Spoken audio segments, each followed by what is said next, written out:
Have you ever seen a shape move without turning, flipping, or changing its size? That's called a translation. A translation simply slides a shape from one place to another.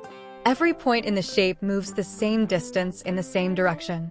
It's like picking up a sticker and moving it across a notebook. It stays exactly the same, just in a different place. How do translations work? In math, we use the letter T to represent translations. When we translate a shape, we move it left or right and up or down to create a new shape called the image. The image is an exact copy of the original, same size, same shape, just in a new position. Let's break this down with some examples. Example 1. Moving a square. Imagine we have a square on a coordinate grid.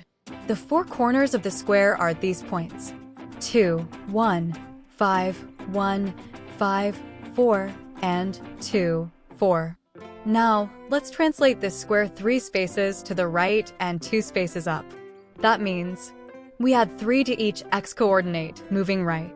We add 2 to each y-coordinate, moving up. After the translation, the new coordinates of the square are 5, 3, 8, 3, 8, 6, and 5, 6. The square is still the same shape, just in a different place on the grid. Example 2. Moving a triangle. Now, let's try a triangle.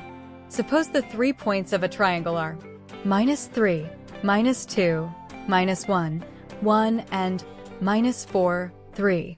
This time, let's move the triangle 4 spaces left and 3 spaces down. Moving left means we subtract 4 from each x-coordinate. Moving down means we subtract 3 from each y-coordinate. Now, the new coordinates of the triangle are -7, -5, -5, -2, and -8, 0. Again, same triangle, just shifted to a new location.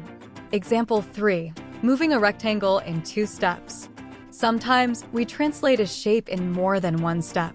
Let's say we have a rectangle at these points: 0, 0, 4, 0, 4, 2, and 0, 2. First, we move it 6 spaces to the right. That means add 6 to each x-coordinate, so the new points are 6, 0, 10, 0, 10, 2, and 6, 2. Next, we move it 5 spaces up. That means add 5 to each y-coordinate, so the final points are 6, 5, 10, 5, 10, 7, and 6, 7. Even though we moved the rectangle twice, it remains unchanged in size and shape. If you ever need to figure out how shape was translated, compare the original and new points. If the x values increased, the shape moved right.